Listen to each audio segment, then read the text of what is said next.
Jake spends $40,000 on his wedding. Marcus elopes with his fiancée on a Tuesday afternoon and spends $4,000.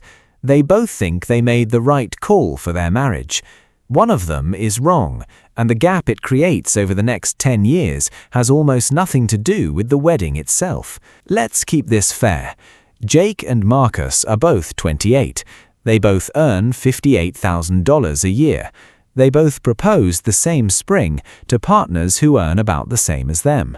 Same income, same age, same starting savings of roughly $15,000 each. The only difference is what happens next. Jake and his fiancée want the wedding they've been picturing since they got engaged. A venue with string lights, a live band, a photographer who's booked out 8 months in advance, a guest list of 150 people, most of whom they'll see maybe twice more in the next decade. The bill comes out to $40,000. They put $10,000 on a card at 22% interest and finance the rest through a combination of savings and a personal loan at 11%. Marcus and his fiancée go to the county clerk's office on a Tuesday, sign the paperwork, and go out for tacos afterward. 2 months later, they throw a backyard party for close family, catered, low-key, total cost about $4,000, paid in cash. No debt, no loan, no band.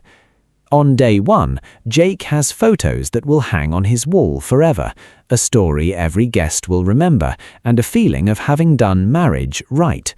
Marcus has a marriage certificate and a taco receipt. It is not even close in terms of how it feels. Jake's Instagram is full of comments. Marcus gets a text from his mum asking if that's really it. But feelings and finances are two very different things.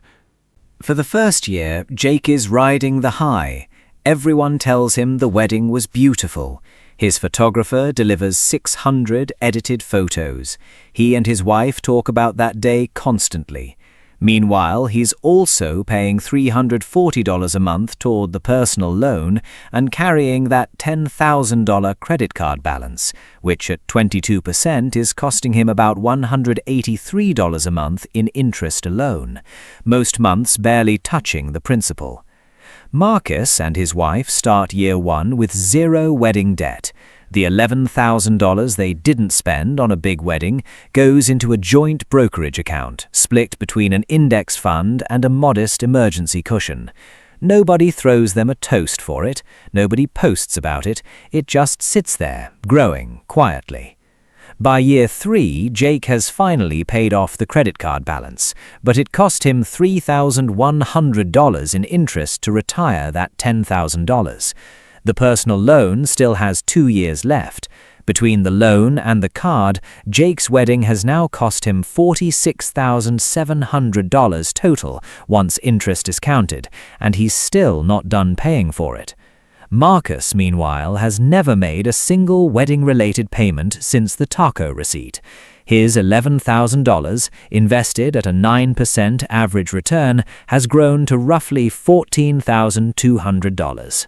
He and his wife have also kept contributing $200 a month between them since the wedding, not because they're disciplined savers exactly, just because there was no loan payment eating that money first. That contribution alone has added another $8,600. Here's the part nobody wants to hear. The wedding itself was never really the issue for either of them.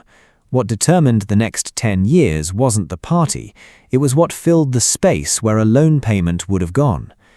By year 5, Jake's personal loan is finally paid off. Total cost of the wedding, principal plus interest across both the card and the loan, $47,900. He's now debt-free from the wedding 5 years later than the wedding itself happened. Marcus's invested $11,000 plus 5 years of $200 monthly contributions is sitting around $31,000. This is where most people would stop the comparison and call it a clean win for Marcus, but that's not being honest about the whole picture, and Jake and Marcus's marriages aren't actually decided by a spreadsheet. Here's what the wedding math doesn't show. Jake's wedding created something Marcus's courthouse visit didn't, a shared, expensive experience with both families involved from day one. Jake's in-laws contributed $8,000 toward the venue, a detail that changes the real Jake cost down to about $39,900 out of his own pocket. Marcus's parents, who weren't invited to help plan anything, quietly felt shut out of a major life event, something that shows up years later, in smaller, harder-to-measure ways. Fewer visits, more tension at holidays, a mother-in-law who never quite forgave being told after the fact. Money isn't the only currency spent that day. Family goodwill is one too, and it doesn't show up on a bank statement. By year 7, something else becomes visible. Multiple studies tracking wedding spending have found no meaningful link between how much a couple spends and how long the marriage lasts. If anything, some data suggest couples who spend heavily relative to their income report more financial stress in the early years, and financial stress is one of the top predictors of divorce, right behind infidelity. Jake and his wife had 2 serious arguments about money in years 2 and 3, both directly tied to loan payments neither of them enjoyed making.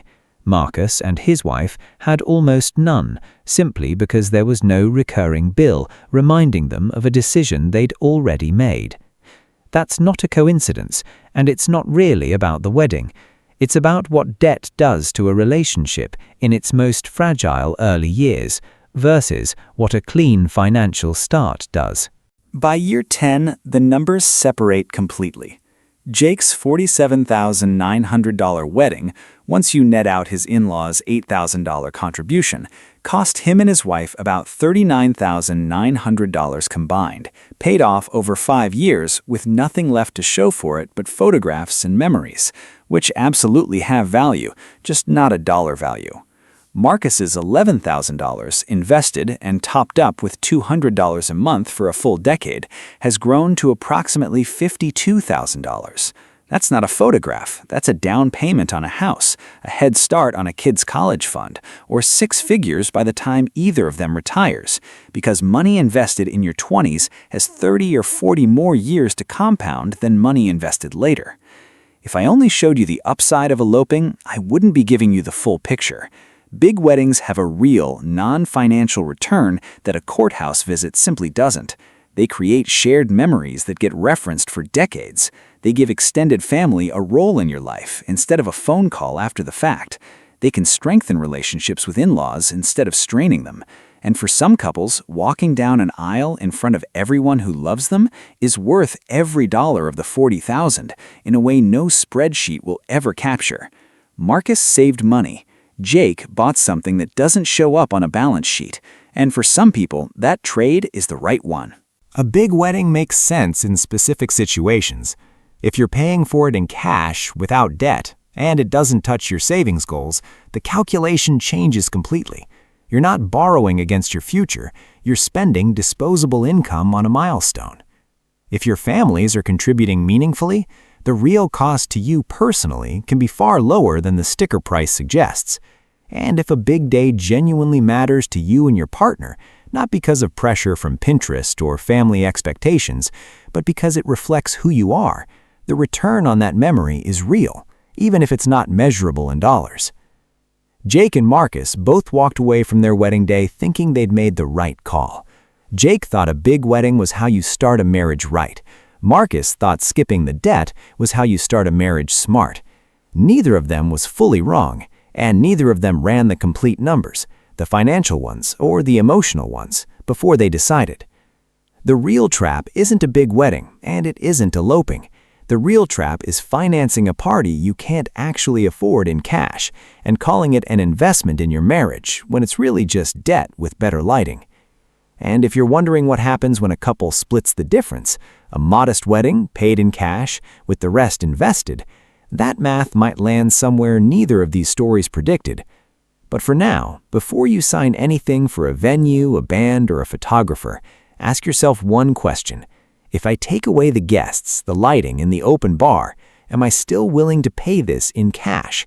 Because the marriage doesn't know the difference. Only your bank account does.